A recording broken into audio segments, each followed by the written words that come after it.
Welcome into the Husker247 Podcast. I'm Mike Schaefer, and I am not joined by Michael Bruntz or Brian Christopherson here on a Tuesday morning as we begin the month of July. Instead, I brought in my own fill-in, Josh Peterson from 1620 in the Zone, who has asked me in the past to fill in for him sometimes, for his coworkers sometimes. Never been asked to produce 1620 or any of their shows. I don't know that meets my skill set, but I guess, if I get that phone call, I could look into it.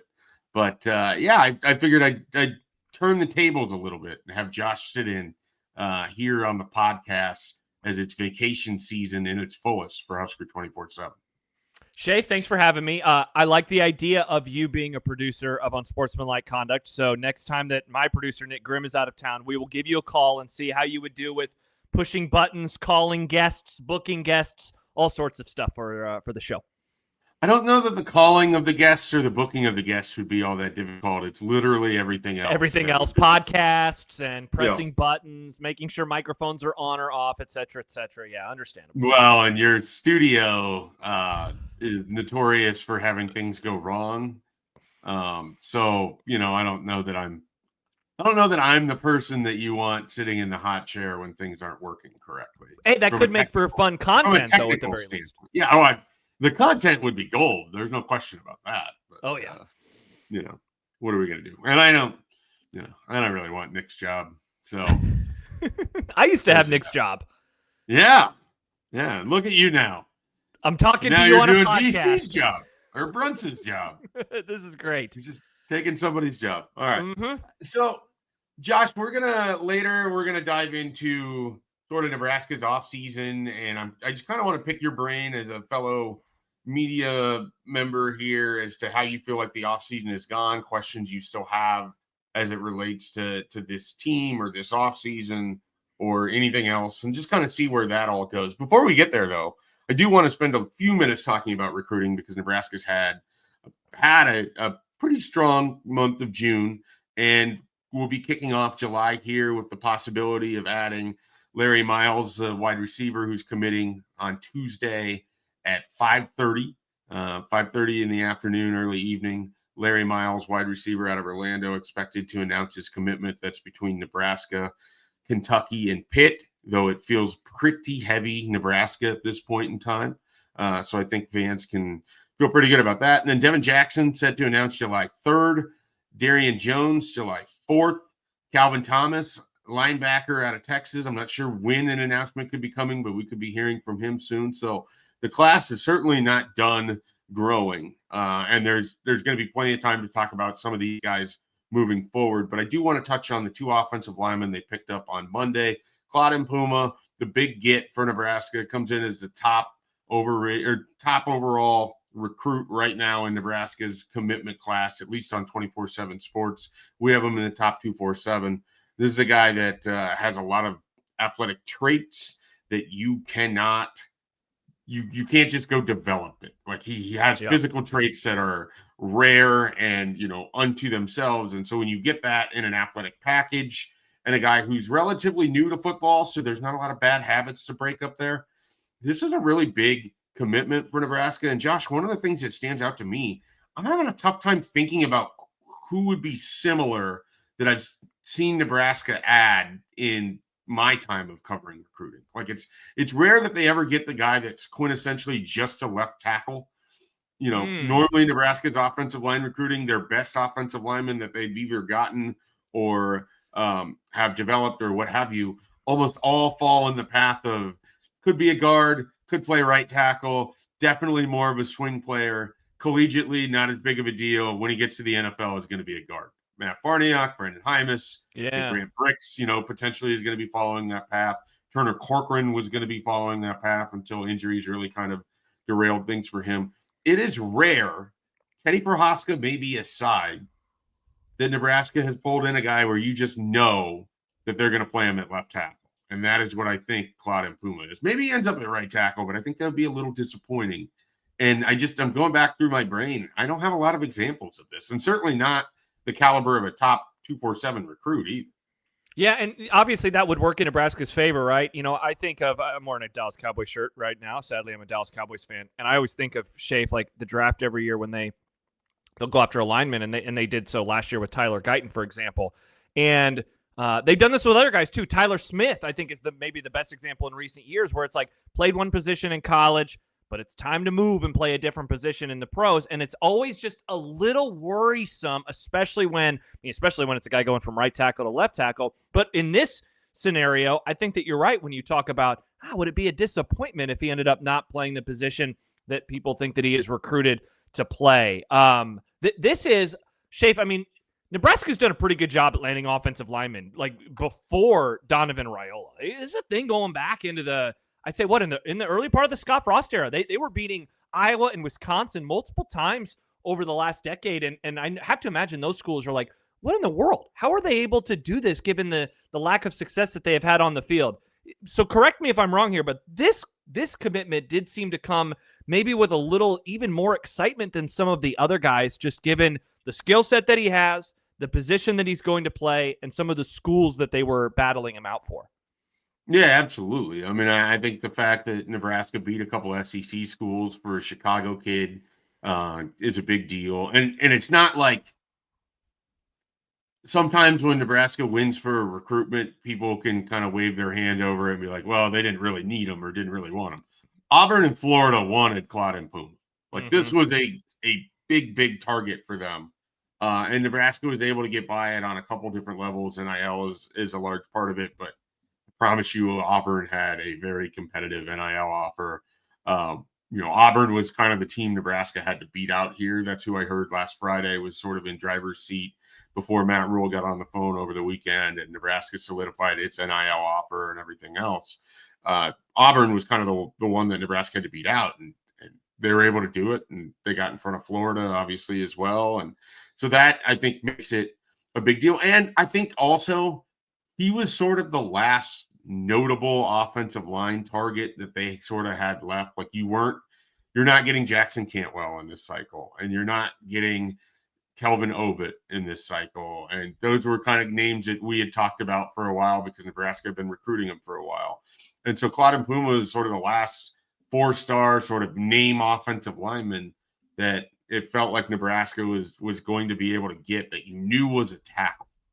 And that's, I think, made the big difference here. Because when you look at Leon Noel Jr., who committed to Nebraska yesterday as well, and Rex Waterman and Hayden Ainsworth, these are all guys that fall in that category that we talked about before that, I could see them having a career where they spend some time at right tackle or spend some time at left guard or right guard, or maybe one of them even ends up as a center, but not necessarily quintessential tried and true tackles. And I think because of that, that's why Puma stands out so much. And I think there's some real excitement about the fact that he is just big and raw and getting into football. Like, I think you can kind of let your mind wander and be like, okay, what if Nebraska just got like the Sioux version of its offensive line, where it's a guy that, comes from a distinct athletic background where he's playing a lot of soccer and playing basketball, and is just now sort of getting into football and can physically grow into this kind of body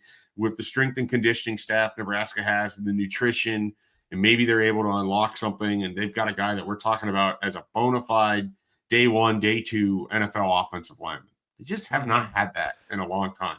And I think 100%. That's the kind of upside that he has. Yeah, and I like you said, your mind wanders, and it certainly does. I think recruiting is often about that, where you're just dreaming and hoping for like, wow, what could this player turn into? But the ones who haven't played a whole lot of football or who have an athletic background in another sport and they're just starting to get into football, I mean, like, it's hard not to get super excited about those guys, especially at a position like this, where, you are able to rely, of course, in the lower levels on just the athleticism and the size. And then it comes down to, okay, so how are you at doing all of the other things? So to see someone who is so highly rated, so highly thought of with his background so far, yeah, it's really easy to get excited about someone's potential when they have that type of story so far. I don't want to put you too much on the spot, and I didn't warn you that this was coming, but since we are talking a little bit of recruiting here, is there anybody in the class? I'll take Puma out of it, and if you want to talk about Noel, you sure can, and I'll touch on him probably more in another podcast. But Is there anyone that stands out for you so far as you look at this recruiting class and you're pretty intrigued by them, or you would already, if being asked here in June to assemble a Super Six, that name's going in your Super Six for sure. Is there anybody like that for you in this class right now? Well, and maybe this is low-hanging fruit because we talked about him when you were on my radio show last week. But one of the other now he's not the most recent commit because they've had a lot of them since then. But Danny Odum, the corner out. Yeah, that's like 3 commitments ago. I know it does. Or that's a Leon Noyle, an Alan Scott, a Jamal Rule, and then you get to Danny Odum. Come on, Josh, keep up. Yeah, so I apologize. Yeah, what a busy month of June it was, and I would say that until yesterday, he was kind of the guy, right? And he's the second highest rated player in the class to this point in time. 24/7 Sports has him rated as a 4-star at literally 247, just outside of the 24/7 Sports Composite top 247. But given who Nebraska battled him out for, given the position that he plays, given the size, the length, he is somebody that, if I was thinking about the Super Six and I'm thinking long term, I would be kind of surprised if he ended up missing it. Like, shaving away, and I was thinking about this morning before our conversation, knowing that we would talk about recruiting, and I've been trying to figure out, because I feel like I'm a real good avatar for kind of followers of Husker football, and why has someone like me who used to, and I don't mean to besmirch you or what you do, but like live and die with recruiting, and now I'm like kind of casually following it because I think that I am not the only one who is doing that. And this commitment kind of reminded me of one of those old school, like, whoa, look at who they were able to land and look who they were able to get him, to spurn. And I think part of that is his ranking. Part of that is his pedigree. But I also think part of it is the position that he plays and the excitement of having a cornerback with that type of skill set. Yeah, another guy where, again, you're talking about elite measurables that you can't coach up being 6'3". You can't coach up having that kind of wingspan. And we've seen guys like that, it's sort of the reverse. We've seen guys like that have success at Nebraska. I mean, it took Lamar Jackson a little bit, but he was a pretty good corner at the end of his time with Travis Fisher, and he got a cup of coffee in the NFL. And Stanley John Baptiste, we know, was good, with Bo Pelini's defense and how he was sort of coached up there. Now, his Saints career, nothing to write home about, but those guys got those opportunities because they played themselves into that role. It's easy to see that Danny Odum could be, the next one along that line of your bigger, longer corner at 6'3".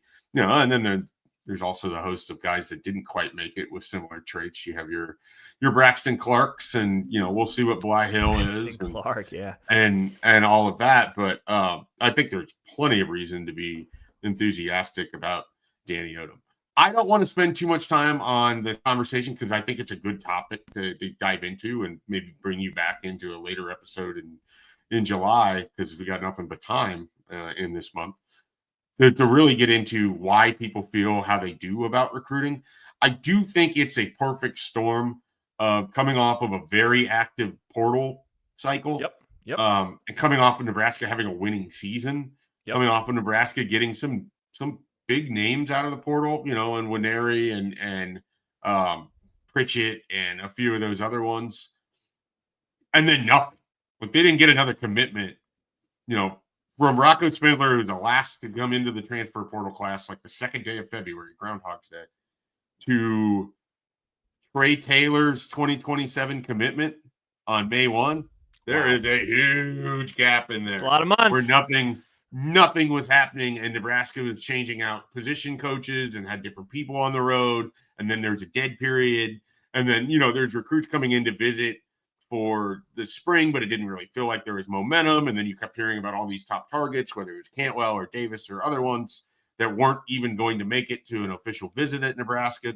There's a lot in there and a lot of reason to kind of just not be paying attention closely to Nebraska recruiting. And then you get a month like June that reminds you, like, hey, when it's good, these guys absolutely can close. But that is one thing about this staff and Matt Rhule in particular that feels very different than some of the others, where it's like if they have their teeth in, they close a lot. They close at a higher percentage, and they closed against good schools. Yeah. Whether it's Grant Bricks, whether it's Carter Nelson, whether it's Ja'Cory Barney, whether it's, pick a player, Dylan Raiola, if you would. They've got some impressive pelts, if you would, for what they've done in just a short amount of time. And when I say they, it's a lot of Matt Rhule. Yeah. Shape, we have you on my radio show on Wednesdays. You filled in at the beginning of June as we were getting ready for the College World Series. And so I think back to a month ago, essentially, and the conversation we were having about June and like the importance of it and what's going to happen. And now you look a month later, and I mean, could it have gone any better for what they were able to do and the players that they were able to pull in and the holes that they were able to fill? And given we've had numerous conversations about how small the class is going to be, I mean, how much of it's done now? 90%? So they've done a really good job in such a short amount of time. And I know that you've talked about it before on here and with us, but and we haven't even mentioned quarterback recruiting really outside of the passing mention of Dylan Raiola just now, but what they've been able to do at that position with really nothing to show for it so far in years 1 and 2, I think is maybe one of the most under-discussed parts of the Matt Rhule era so far. Like, Dylan Raiola is Dylan Raiola, right? Like, there was a lot that went into his recruitment and commitment and now, career that maybe they don't really get the credit that they deserve because he's a legacy, even though, as you very well know, it's not like his recruiting was going that great in the years leading up to it. But then you look at the future, and, who TJ Lateef, who is on campus, obviously Dayton Raiola, who is in the class that we're talking about right now, and then the Trey Taylor commitment as well. And it's pretty fascinating. And I know, long soliloquy about done. I know one of the things I mentioned to you recently was Trey Taylor and how he seems like that quarterback recruit that people around here have been hoping for years, where it's not just a good player, but it's a peer recruiter and a long runway. Like, that's the one thing that they didn't get with Dylan, because he committed, in December and then he was on campus in January. It's quite different when it's a 2027 prospect and he commits in May of 2025. I mean, that is literally everywhere. He is everywhere. If they have that season that's long been promised around here, I am someone who's like, wow, I would just love to see what it looks like when they can actually recruit to something good instead of the idea of something good. And with a quarterback like Taylor, it makes it all the more interesting. Yeah, no, it's been that kind of off season, and it'll be interesting what the month of July holds. Like I said, there's a couple decisions, and then beyond that, it's going to get quiet again for recruiting. But it won't be quiet in terms of conversation, because you and I will be ramping up to discuss, what happens next for Nebraska football. So with that in mind, I kind of want to dive into the offseason as we've sort of experienced it so far, and where you're at here on July 1, looking towards the 2025 season. We'll just start with a very simple one. Do you feel like you have a strong grasp on what this Nebraska team will look like when it plays Cincinnati here in 7 weeks? No. I mean, short answer is no. I don't know, Schaefer, at this time of the off season, if I have, and I probably say this every year, so, I'm an idiot, but like, I don't know if I've ever felt so unsure. I knew what you were going to say, and I also understand it, because I'm like, do I do this every year? But I don't think we do. I really don't. I think we had a very good indication as to what Nebraska was going to look like defensively a year ago, and we just didn't know what Dylan was going to look like on offense. What about 2 years ago? Did we have a good idea, about what that team was going to be? I certainly didn't see the defensive jump coming, so I would say that very much surprised me. You did? Okay. All right. So maybe I just was the one who didn't see it. I definitely didn't see the offense looking that terrible, though. I didn't think Jeff Sims would be as bad as he ultimately ended up being. I didn't think their offense would struggle as much as it did. I thought the defense would be good. I don't know that I thought that they would be as good as they ended up being. So no, I mean, we went into 2023 with questions and not a lot of expectations of what we weren't sure of what we were going to see. But I think this feels like a very different sort of thing. Yes, it very much does.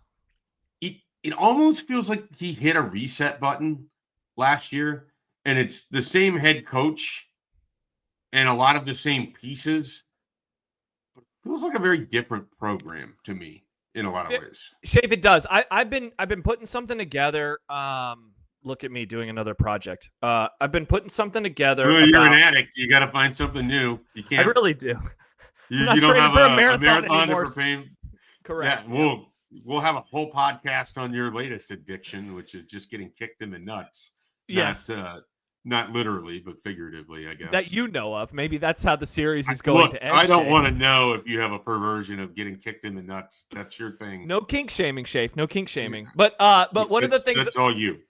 One of the things I've been looking into is year 3, right? Everyone talks about it.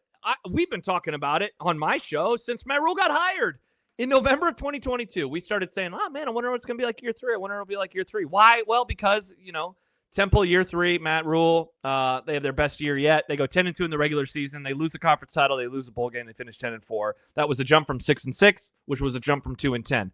Baylor, they went 11-1 in the regular season. They lost in the Big 12 title game. They lost in their bowl game. So that 11-1 though, that was a jump from a 6-6 regular season and a 1-11 regular season in the year before that. Now they got off to a way better start in year 1, going 5-7. The record in year 2 was basically the same as it was at Temple and Baylor. And so what does that mean for year 3? All that to say, dude, it's just different. It is so different compared to what he was bringing back in year 3s at Baylor and Temple. I actually, Schaefer, I'll have a podcast coming out soon. I spent like 35 minutes recently talking with a guy who covered Temple back in 2015 to try to get an idea on what was the feeling about this group. How did you think they were as talented as they ended up being? Because, dude, that team is there's like the best linebacker in the country is on that team. A lot of all conference players are on that team. Hassan Reddick is on that team. People forget about Hassan Reddick. But what's different, of course, is that Nebraska's production level, returning wise, nowhere near what those teams were. Temple, 80% of the running yards were back. Baylor was 85. Nebraska is below 50.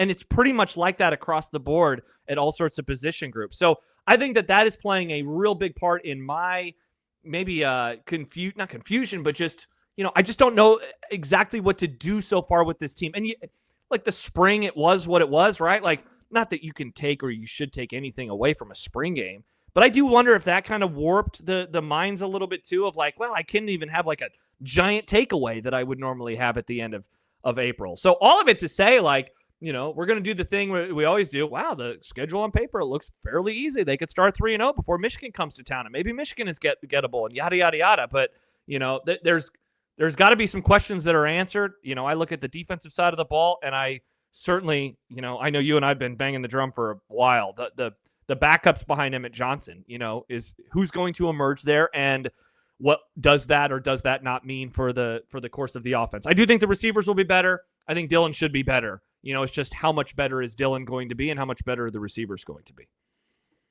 And then how much better is the head coach going to be?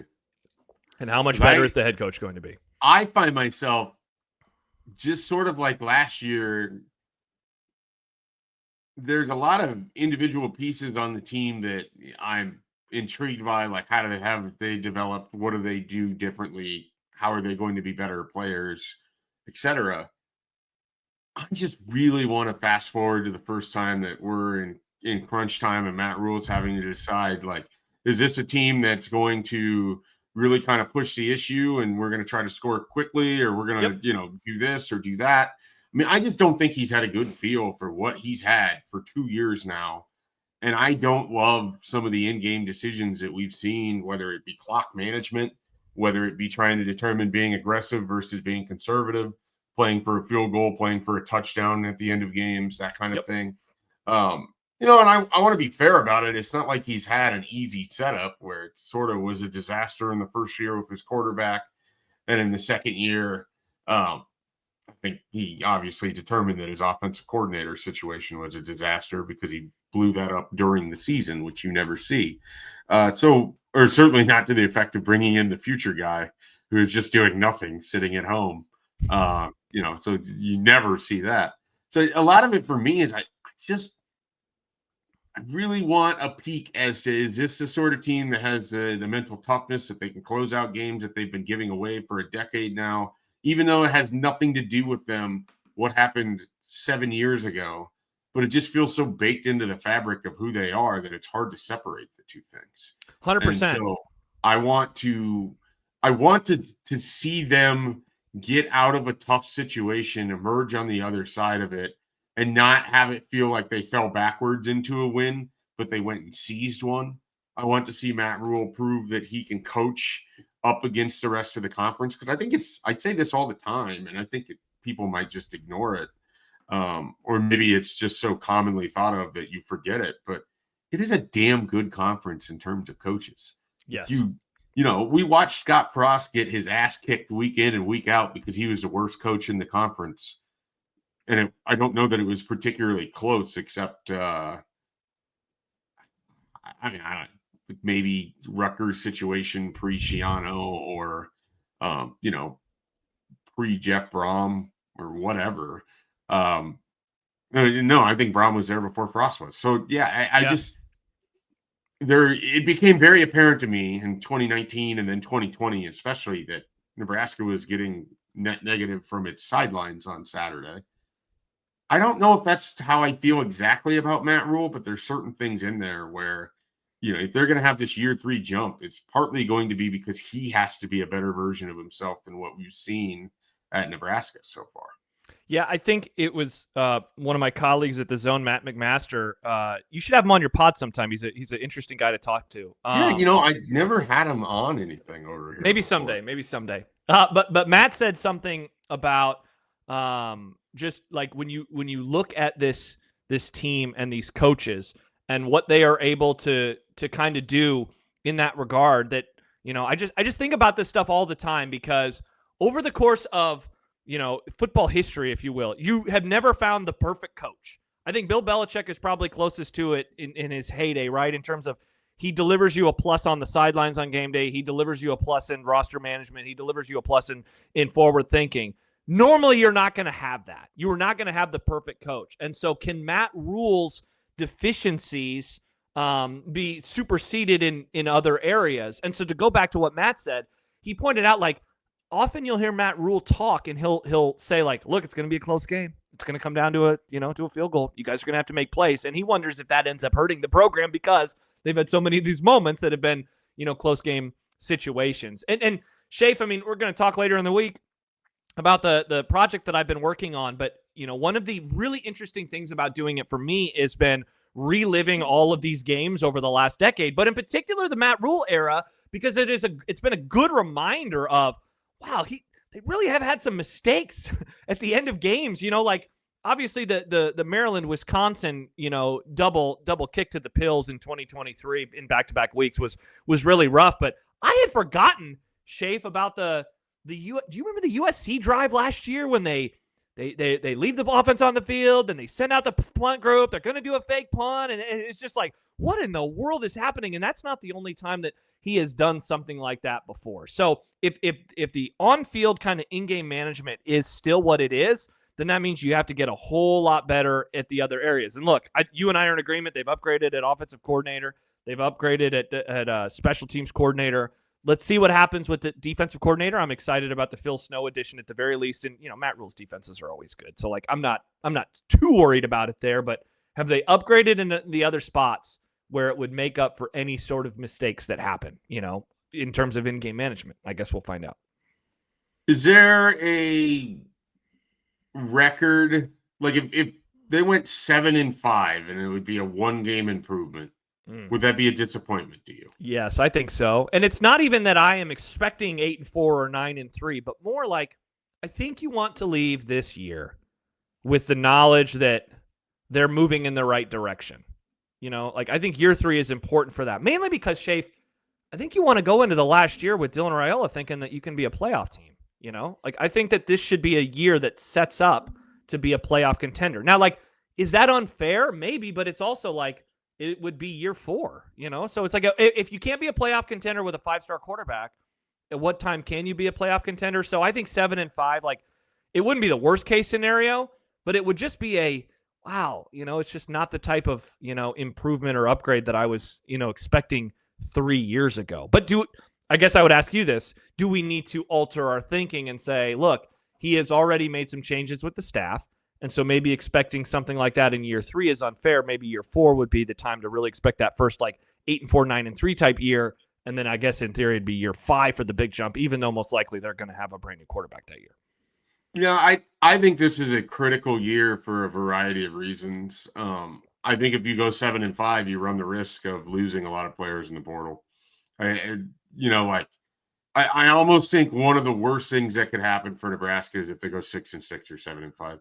Yeah. I think you need to be on the one side of the coin or the other. Like you really either need to show market improvement, which is what I think they have the better possibility of doing, or from a get answers so you're not stuck in limbo forever standpoint, you could make a case that if it's not going to work, you want it to not work at a very high level because then they're going to have to start fresh in a lot of ways. And I don't necessarily mean move on from Matt Rhule, but I think if Nebraska doesn't show that they are capable of being an upper echelon college football team by the end of this year, you're going to have people that are going to leave to go to those upper echelon teams or have better opportunities to do that. And that could include, a Dylan Raiola. And I'm not trying to say that to fearmonger. I'm just trying to say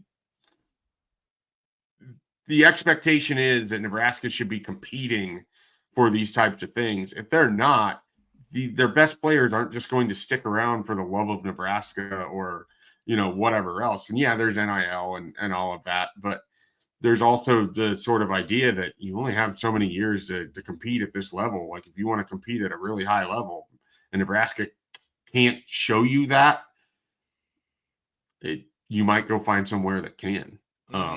So I think it's critical for them. And there's different ways they can get there. If you go 7-5 and you finish the season on a strong note, or if there's a critical injury in there that kind of derails things or what have you, not everything is equal. You could be 8-4 and have it be really sour if you fall apart at the end of the year. If you're 8-1 and you lose your last 3 games or something. Sure, yeah. So we saw that in year 2 under Mike Riley, right? They were 7-0, but they finished 9-4, and it was a disappointment. Right. So there's a lot of different ways that this could shake out, but I really think it's just critical that they show that, not only are they better and more likely to win football games, but that they've taken a step as a program, not an inch, not a shuffle, like a real legitimate step. What that looks like, I think, kind of eye of the beholder thing. So we will see, but we're getting closer every day to the return of football season, and we need it because the offseason has felt unbearably long with some of the conversations that have nothing to do with any of the stuff that interests me about college football. Well, thankfully, Schaefer, we are 3 weeks away from Big Ten Media Days for Nebraska, so you got that. And my favorite thing to say when we hit July 1st is there's a football game next month. So I know that it's basically 2 months away, but it's next month now. We're getting closer by the 2nd. Yeah, are you have you locked in your predictions already? Do you know what record you feel like? Have you looked through the schedule enough that you know where your X amount of wins and your X amount of losses would come from? So that's the part that I haven't figured out is where the losses will come and where the wins will come. But I am in the 7-5, 6-6, 7-5 camp, leaning 7-5. I know that you have finally joined the dark side of never picking them to be good again until they actually do it. I just need to, like everybody else who's going to say this, I just need to see it happen. Like on one hand, I say, how in the world could they lose 5 games? But, how did they lose 6 last year? So until I kind of see them break through and win a lot of those closer games, I'm going to lean on 7-5. My early kind of vibe losses are like, get ready, but Iowa again, Minnesota again, probably Michigan, and then figuring out the other 2. Is it one of the UCLA or one of the LA schools or both? I mean, that would suddenly get you to 5 fairly quickly. I do think they're going to beat Cincinnati. I don't think that we're going to leave Kansas City as a media and fan base brethren and say, oh my gosh, they're 0-1 again. I think they'll win that game. But I'm struggling to find a way that they can, actually do it until I see them actually, put it together. But maybe the year 3 jump is coming. And so, yeah. I know you're a 7-5 guy. Have you figured out the wins and losses yet? I, like you, don't feel great about Iowa and Minnesota. I don't feel great about USC. I think USC is going to be a better team than other people seem to. I think they're going to get a bounce having gone through the conference for a year. I think Lincoln Riley is a better coach than he gets credit for sometimes. So I think USC is going to be a loss, so that puts 3 right there. There's probably an inexplicably stupid one somewhere in there as well. I don't know. Part of my issue is I haven't committed the schedule to memory. Like I can get to Michigan and then I forget. I think there's a bye week in there. Tell me what happens after Michigan? So I was going to try to figure this out on the pod with you live because I know that they have another home game after that, and so I think it is. I'm trying to remember which of the games are road games. I think it goes Michigan State at home, and then I think so that would be game 5, and then I think it goes at Maryland on the Friday it goes Minnesota and then Maryland at Minnesota on the Friday, and then they come back home. And is that when they play? Crap, I don't even remember who they play. I know that at the end they go LA School, Penn State, Iowa. So who am I? I'm missing what? Am I missing one game? Who am I missing in there? Northwestern on the 25th. That's who it is. I was missing Northwestern, which sadly is not a road Penn State's game. A loss for me. So I have them losing to Iowa, Penn State, USC, Minnesota. Those are the 4 that I feel most confident in. Michigan State is my 5th loss right now. Classic Schaefer picking Nebraska to beat Michigan. I love it. Now, even though you're like, I think Nebraska's going to struggle this year, you're still like, yeah, but they'll beat the Michigan Wolverines. I'm a huge fan of your work. I think Bryce Underwood's first year, everything going on with Morris and being suspended, it's just I think they're going to be a annoying sort of 6-6, 7-5 team themselves. Setting up for the next year. Right. But yeah. I think they have a ton of talent. I don't know that I believe necessarily in their coach, but I think it's a good spot for Nebraska. Like if Nebraska was going there, I wouldn't feel good about it. Think Bryce Underwood is better or worse than Adrian Martinez as a freshman? I think he'll be better. I think he's a really talented guy. People, they rave about this guy. Man. Right. I was reading a story about him within the last month from your parent company, CBSSports.com, and it is. I mean, it's pretty interesting just reading some of the quotes from like high school coaches and people that have seen him in up close. The expectations are through the roof for this guy. Yeah, he's a really talented guy. They will surround him with a bunch of talent as well.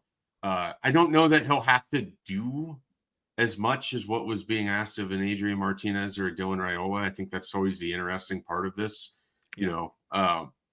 He's going to be able to rely on the running game and an offensive line that's going to try to wear on people. But I do think that's the first road game for him is going to be Memorial Stadium. He's going to be they played Oklahoma. Coach. Oh, they do play at Oklahoma. That's right. So it'll be his first Big Ten game. Correct. So yeah, I just think it's a spot that sets up well for Nebraska, but it also means to me that like the next time they play, they probably cough that back up if they do win it. So yeah. Well, if you're right, by the way, if you're right about the losses, that means that they start 4-0 most likely, and then they really struggle. And then finish 3-5 the rest of the way. Yeah. Gross. That'd be a bummer. If they were 4-0 after Michigan and then they went 7-5, people would be super disappointed. Yeah, well, it's sports. That is how it goes. I think we often try to make it seem like there's a rational reason why the results play out the way that they do. And, sometimes you just go over to Ireland and you lose the only game of the year that Northwestern wins. That has happened in the past. So, it has recently, in fact, actually. Yeah. You might be like, that's a 1-11 team. And you didn't realize that you were going to be the one.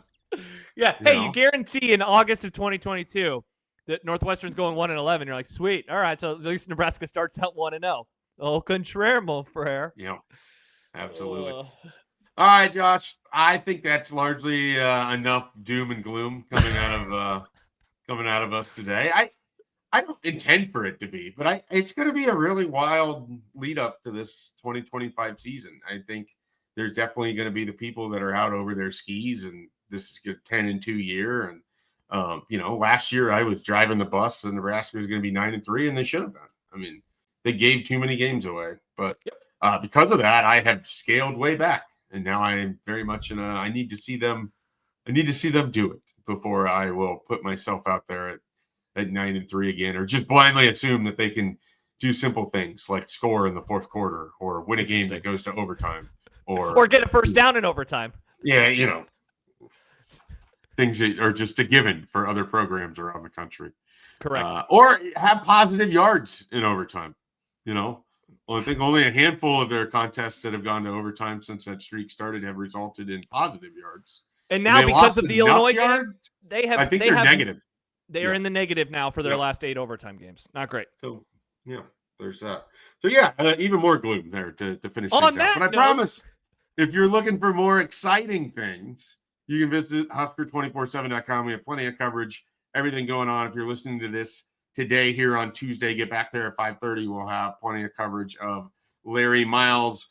A couple crystal ball predictions in for Nebraska. I feel good about this one. So the commitment party can continue over at Husker247.com if you want it.